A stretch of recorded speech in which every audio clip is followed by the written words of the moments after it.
So imagine trying to turn a massive demographic boom into, an undeniable global economic superpower, only to realize that your schools are, well, they're fundamentally still teaching students how to pass 19th century memory tests. I mean, that is exactly the crisis India is trying to solve right now. Yeah, it's a staggering challenge because when you have this massive youth population, a demographic dividend can very quickly become a demographic disaster if that workforce isn't equipped for modern multidisciplinary problem solving. Right, and that is exactly what we're getting into today.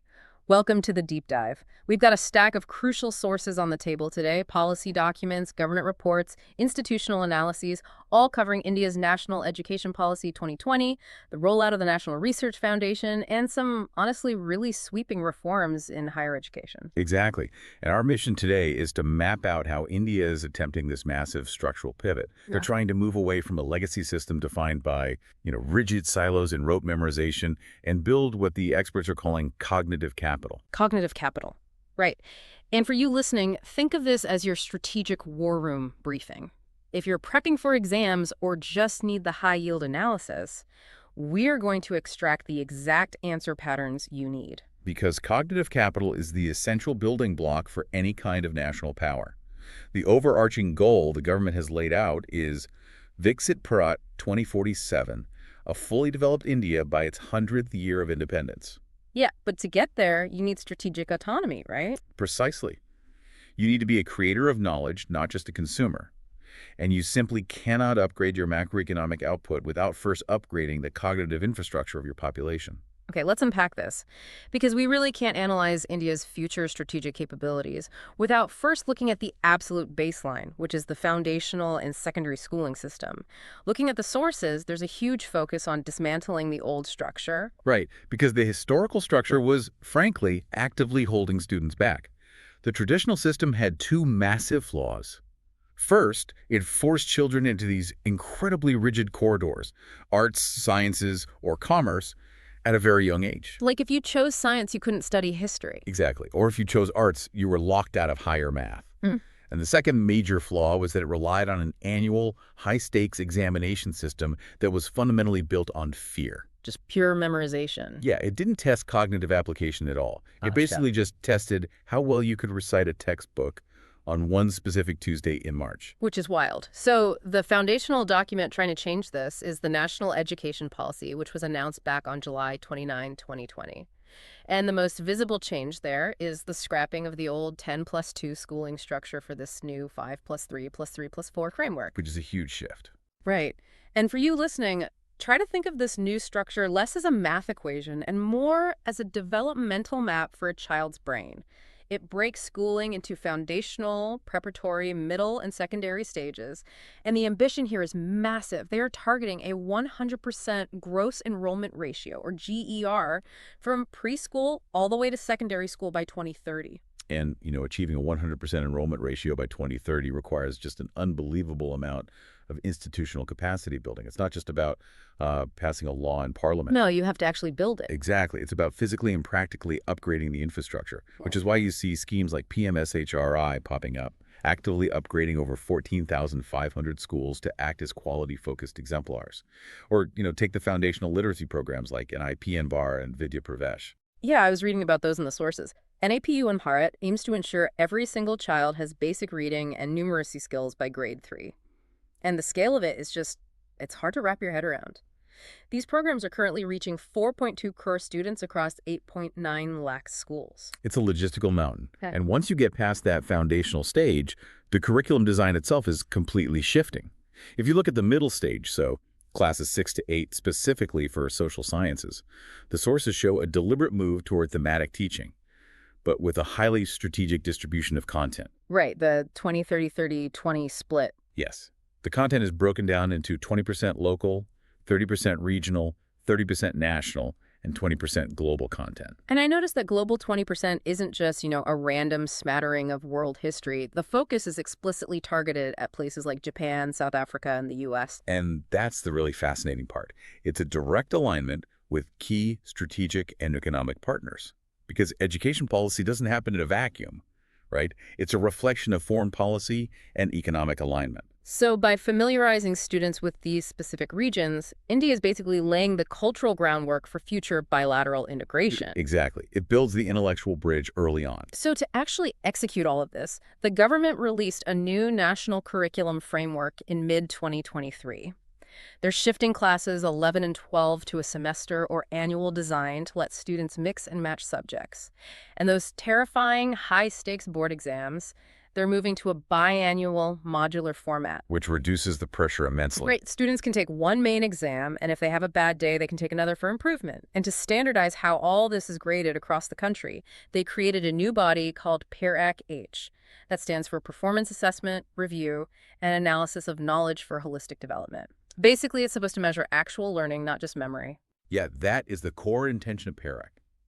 To shift the needle from rote memorization to competency-based assessment. Okay, but I have to step in with some pushback here. Because looking at all these documents, I'm struck by the sheer scale of what we're asking the system to do. I mean, we are asking a historically under-resourced, highly federalized school system to suddenly pivot to modular biannual board exams, multidisciplinary thematic teaching, and interactive pedagogy. It's a tall order.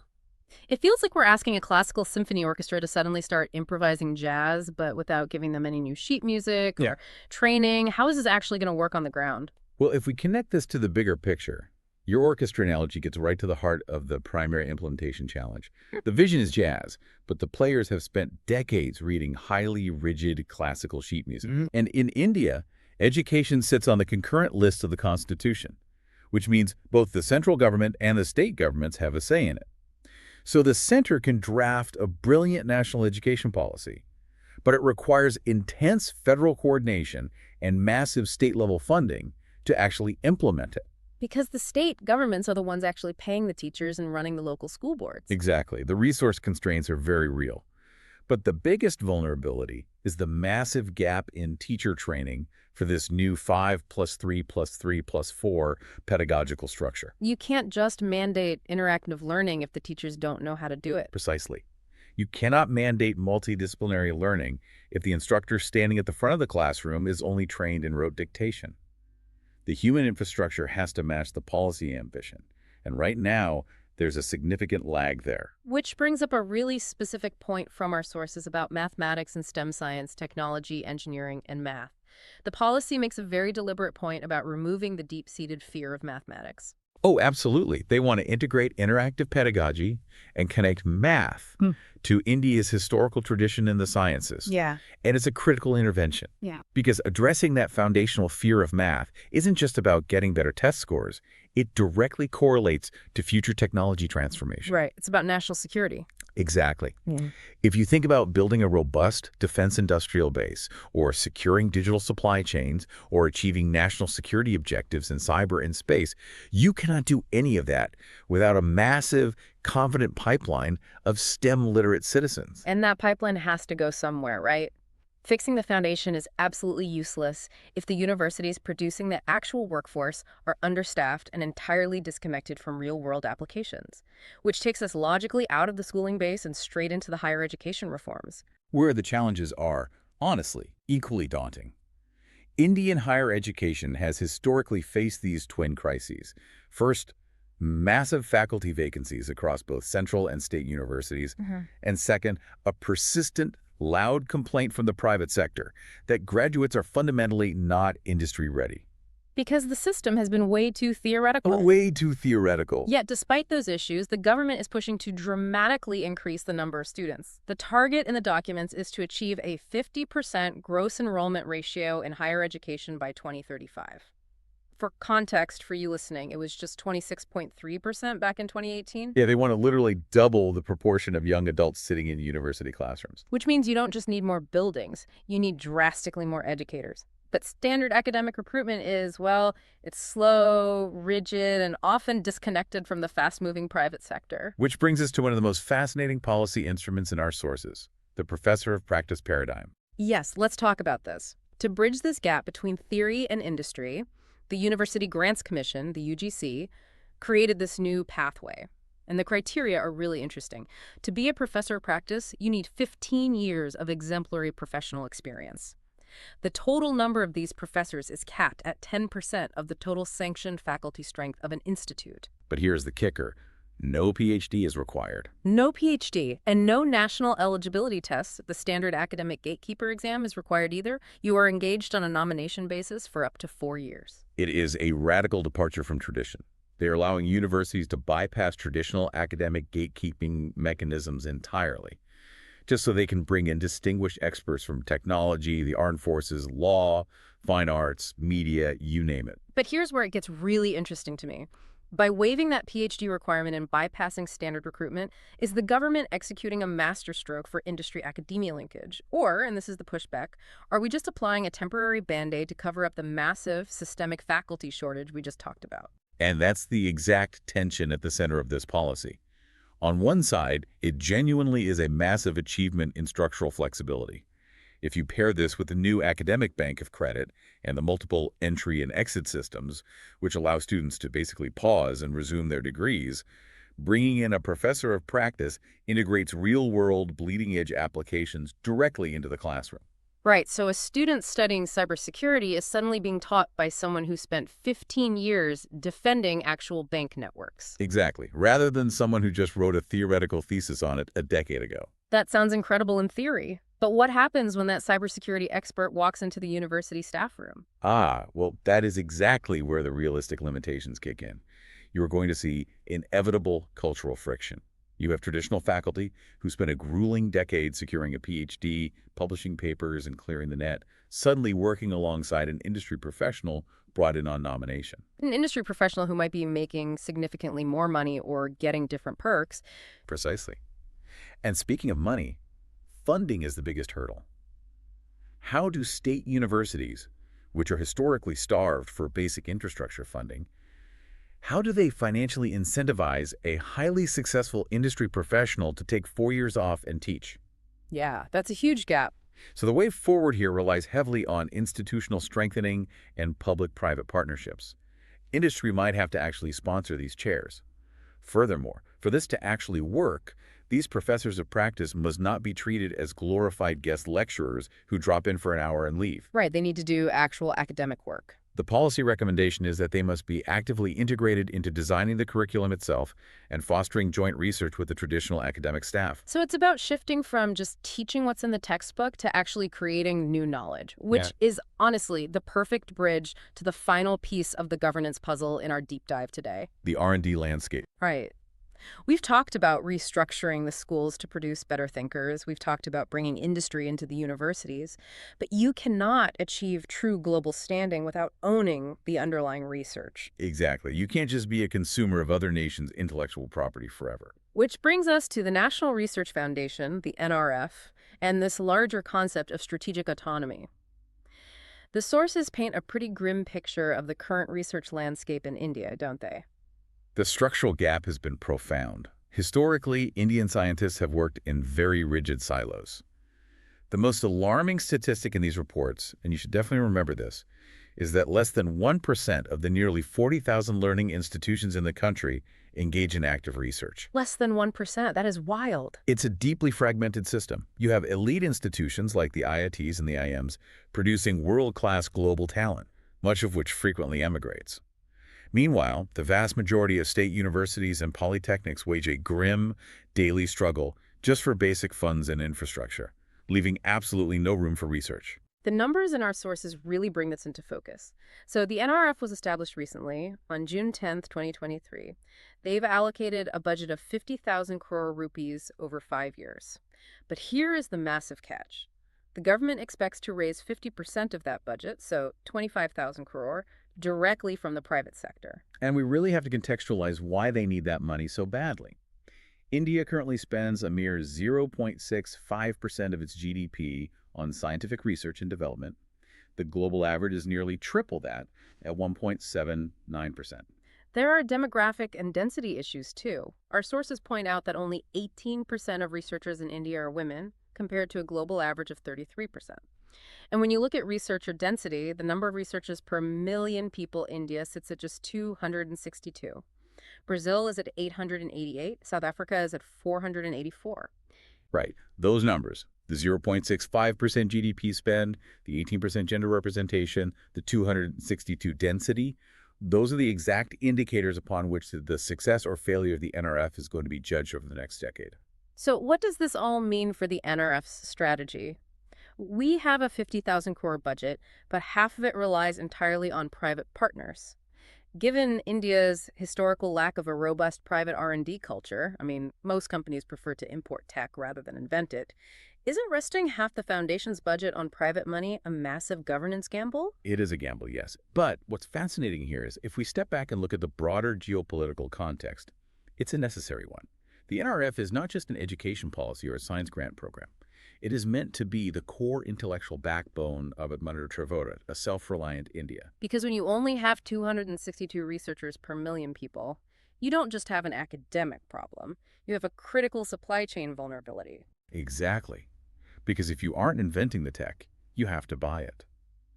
And bridging the gap in STEM and R&D directly addresses civil-military applications, cyber capabilities, and space dimensions.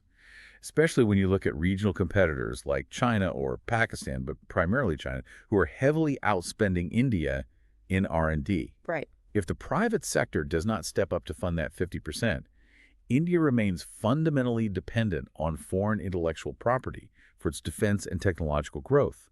The NRF aims to democratize R&D, shifting it out of just that elite 1% of institutions and seeding it into state universities while forcing industry to link up and commercialize that academic research.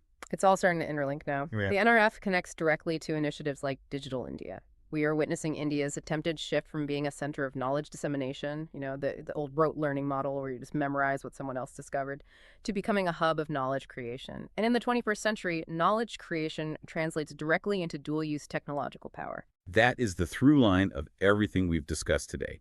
It is a massive vertical overhaul. At the base, you have foundational literacy being reinforced through NIPU and HARIT. You move upward into the school years, dismantling the rigid 10+2 system for the 5+3+3+4 structure to build multidisciplinary thinkers. Right, and then those students move into higher education. Where structural flexibility is introduced by bringing in industry veterans as professors of practice. And it all culminates at the absolute apex with strategic knowledge creation driven by the National Research Foundation. It is an incredibly ambitious blueprint to transform the cognitive capital of over 1 billion people. But as we look across all these sources, it all loops back to that massive logistical challenge we discussed earlier, the reality of federal implementation, funding crunches, and cultural resistance. Okay, so for everyone listening who is using this deep dive to prepare for their exams, let's transition into our mentorship session. Let's convert this analysis into high-scoring answer frameworks. Perfect. Let's start with a 150-word answer structure on the NRF. What's the best way to frame that? For your introduction, immediately drop the 0.65% GDP context. Show it in the baseline. Then move into 3 body arguments. First, democratizing R&D beyond the elite 1%. Second, industry linkage. And third, bridging gender and density gaps. For your way ahead, focus on private sector incentivization. Excellent. And what about a broader 250-word structure on the national education policy as a whole? For that, start your context by stating that the demographic dividend desperately needs cognitive capital. Then break your dimensions into the 5+3+3+4 structure, Parkar's H, and the professor of practice. Under challenges, highlight federal implementation and the 50% private funding requirement for the NRF. And for the recommendations and conclusion. Recommend institutional strengthening and capacity building. And conclude by tying it directly to Viksit Bharat 2047. That is a rock-solid framework. Now let's do our final revision capsule. Let's give them the 5 must-remember facts. All right, write these down. 1, the GER target is 50% by 2035. 2, the NRF budget is 50,000 crore, with 50% coming from the private sector. 3, India's R&D spend is currently 0.65% of GDP. 4, the PM SHRI scheme is upgrading over 14,500 schools. And 5, professors of practice are capped at 10% of faculty with no PhD required. Perfect. And what is the one probable exam question they should practice? Evaluate the National Education Policy 2020 as a transition mechanism from capability demonstration to strategic autonomy in India's higher education and R&D landscape. And the 5 analytical keywords to underline in that answer. Cognitive capital, institutional autonomy, multidisciplinary flexibility, strategic autonomy, and demographic dividend. Brilliant. So here is your 30-second last-minute summary. India is executing a sweeping education reform. It starts with foundational literacy under NIP and Bharat, breaks down rigid schooling with a 5 plus 3 plus 3 plus 4 framework, injects real-world expertise into universities via professors of practice, and aims to fund indigenous strategic research through the NRF to ultimately secure strategic autonomy. That covers it. But before we wrap up, I want to leave you with a final provocative thought to mull over, something that isn't explicitly solved in the policy documents we've read. Let's hear it. As India aggressively pushes to double its gross enrollment ratio in higher education to 50% by 2035, the ultimate strategic question isn't just about how we will build enough physical classrooms or hire enough professors of practice. The real question is, how will we ensure that an education system suddenly designed to accommodate the sheer mass of millions doesn't inadvertently dilute the cutting-edge, elite innovation required to secure India's place in an increasingly polarized, ruthless global tech race?